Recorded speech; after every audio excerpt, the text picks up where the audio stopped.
Hello and welcome to another Simply Birding identification video.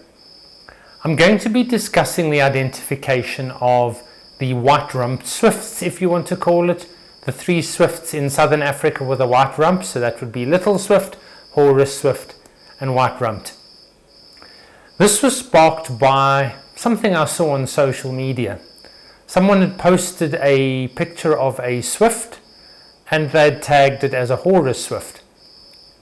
When I asked them, having looked at the picture, how they arrived at Horus Swift, they said that a birder with a vast amount of field experience had told them that the facial expression was wrong for white-rumped swift and that this bird was a Horus Swift. Obviously, looking at the picture itself, there were some clear ID features that made this bird a white-rumped and not a Horus.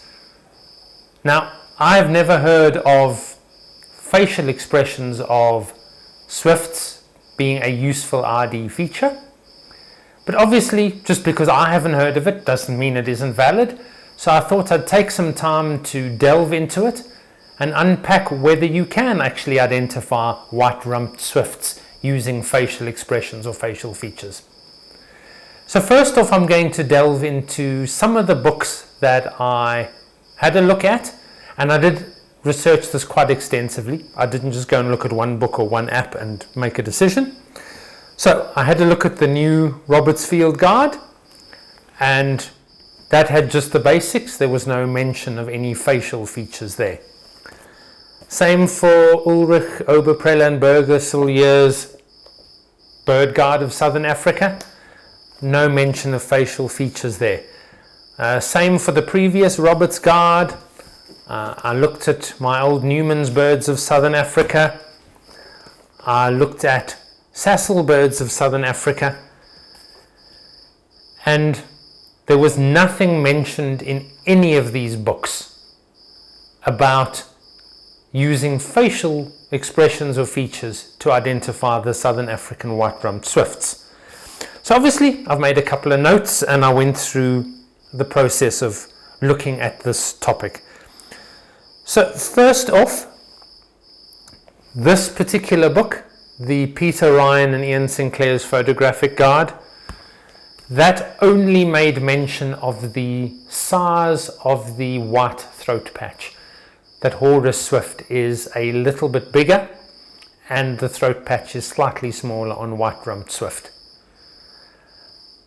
I'm now going to show you, and you'll see in the corner of the screen, I'm going to look at, for example, either the Sassel Birds of Southern Africa app or the BirdScan app. I'll use both throughout this talk, and we'll have a look at the throat patch.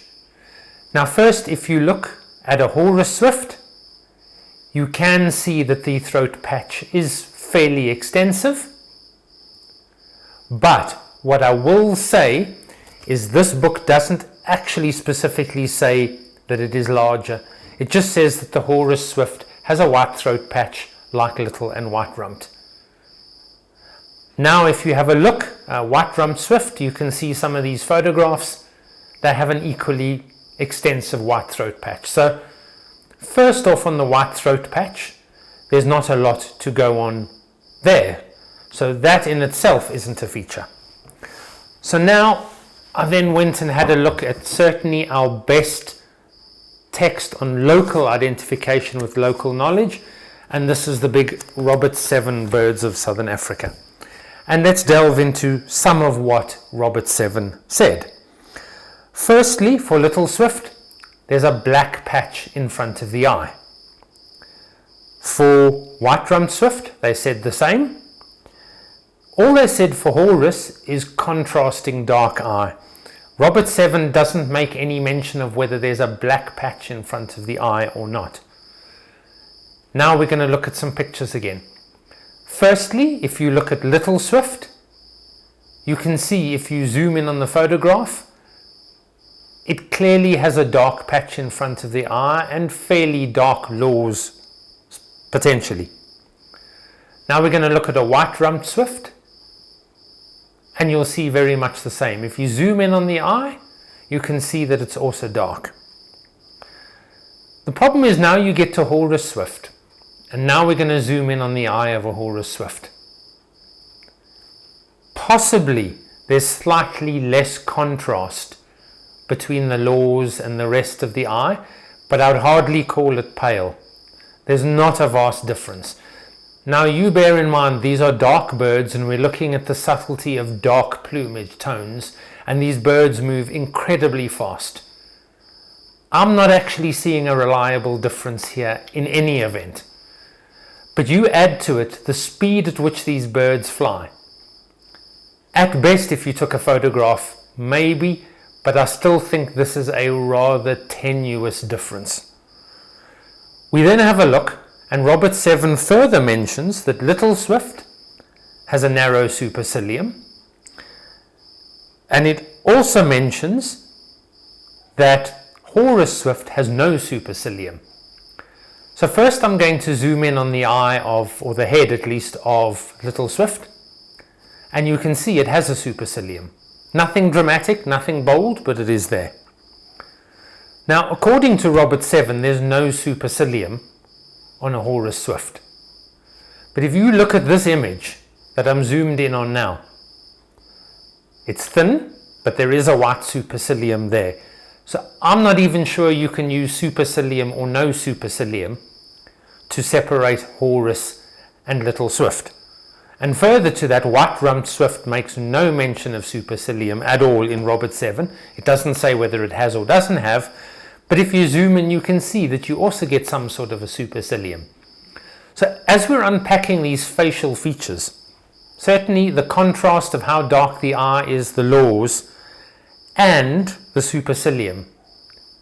There is nothing consistently different and strikingly different enough to in any way indicate the faces of these three swifts are going to look appreciably different. What I then did is I then considered this as the definitive guide on swifts. This is swifts and tree swifts of the world, and this is currently it, as although it's old, it's the most comprehensive book written on swift identification. So I then went and had a look at what that had to say. Now it specifically states that the throat patch on Horus Swift can be a little bit bigger than white-rumped, but you look at the images we've already looked at, there honestly isn't anything really conclusively obvious for 99% of birders to be able to say the throat patch size difference is meaningful. You add to that the fact that you could have a young bird, an older bird, feather wear, etc. Those throat patches can vary in intensity and size.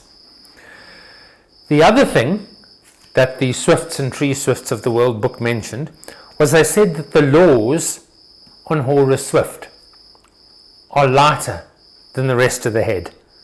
And they also said that the laws are darker on white-rumped.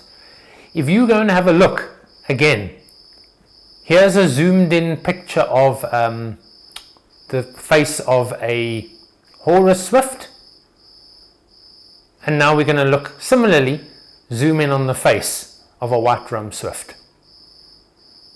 And if you look at these two facial expressions and facial patterns, there is not a dramatic amount to go on, bearing in mind that on top of that the forehead, those lighter parts, can vary in intensity on age and whether the feathers are worn or not. So having unpacked every part of the head and face as mentioned in probably the two most definitive books on Swift ID, I honestly cannot see myself anything that indicates the face of a Horus Swift would look different to a white-rumped Swift. So I'm also going to deal with then a couple of myths that float around. And the reason I wanted to raise this facial expression thing was I've never heard it before. I certainly wasn't going to just dismiss it. But it would be rather awkward and unfortunate for identification if more myths and tenuous ID features crept into South African birding law, because all that will do is lead to more misidentification and more confusion. So the first myth that we've now dealt with is I don't see anything sustainably reliable that would allow you to separate a Horus and a white-rumped Swift on facial expression. The next thing that's often mentioned is the tail fork. Now, I'm not saying this is a myth that doesn't work for identification. It's a hugely critical part to identification, and we'll get to how you identify these birds in a moment. And at that point, we'll delve into how you use the tail. But there's a notion floating around that when Horus Swift fans its tail completely, it loses the fork and it just becomes fanned and round. But with white-rumped Swift, when it fans its tail, no matter how much it fans its tail, it always maintains some sort of a fork. We're going to go back to one of the birding apps, and as you can see from this white-rumped Swift, zoomed in on that tail, that fork can disappear completely. So that notion of if it's fanned and it's round, it must be Horus, and if it is fanned and it maintains the fork, it's white-rumped, that in actual fact is not correct. The additional thing is, as I mentioned, the extent of the white throat is the third myth that none of these books seem to consistently indicate it's a feature at all. So those are really the three things that float around or seem to be floating around on how you identify these birds, that in all honesty, if you are going to trip yourself up, you're going to make incorrect IDs. So how do we actually identify these swifts? Well, there's four main things you can use. You can use call, you can use shape, you can use the rump color, and the wing feathers, the flight feathers. I'll get to that in a minute. So firstly, with call, you can't obviously reliably separate white-rumped and Horus because they both have screechy, scratchy calls. The obvious easy one is Little Swift, and you can hear its call playing now while I'm talking. That chattering call of Little Swift, very obvious and a very easy way to identify Little Swift. Okay, so we've dealt with call. You can use it for little, you can't use it for white-rump, you can't use it for Horus. That's fine. Now we get on to the white-rump.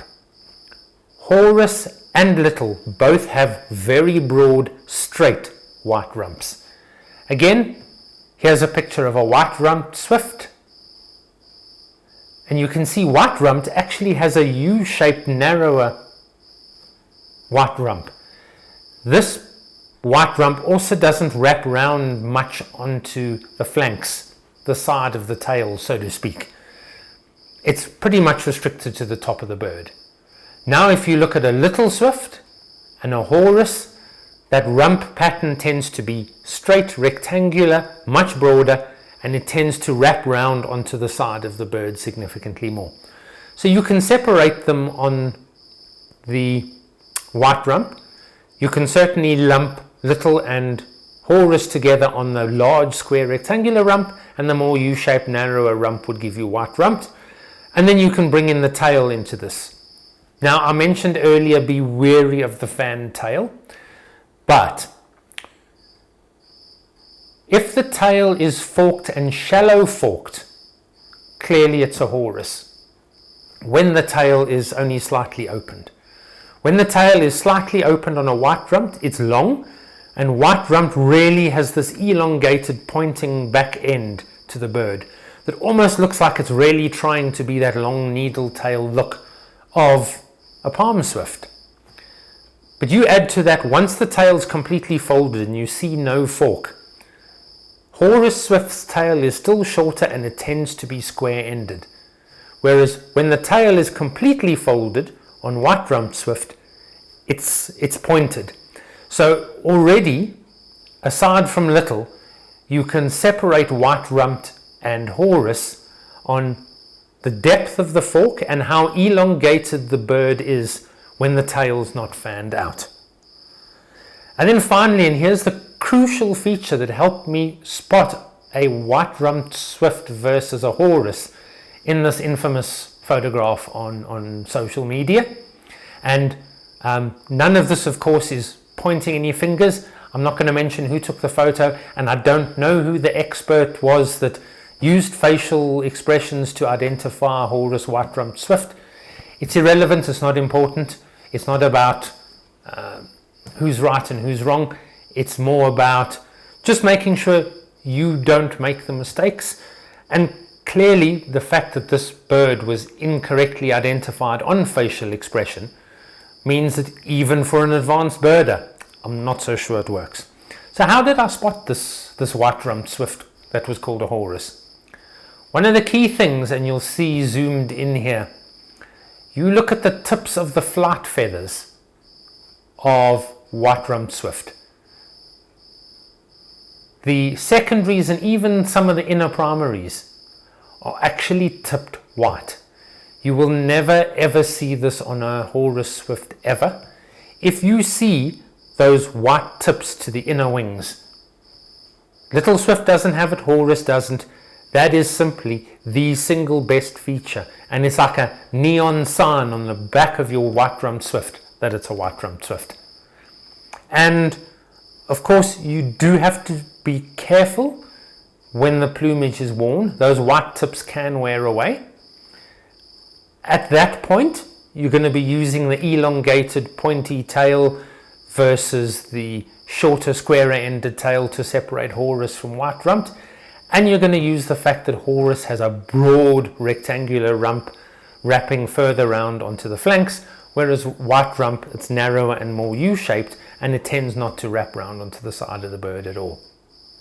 So that really in a nutshell is how you deal with these birds. First you can use call to separate out little swift. I would look at the length and shape of the tail when it's in a forked position or even folded closed. And finally, particularly in good light you can see it, but if you take a photograph, look out for the pale tips to the flight feathers on the inner wing of white-rumped swift. And honestly, that is how I go about my swift ID with these three tricky birds. But above all, if experts are making mistakes with the facial expressions of these birds, don't use facial expression to identify the white-rumped swifts. You're only going to probably fall into the same trap and possibly make the same mistakes. Anyway, I hope you found this identification video most helpful. As usual, please like, subscribe, follow us on Facebook too, and you're going to get a lot more content, and we will see you on another identification video soon.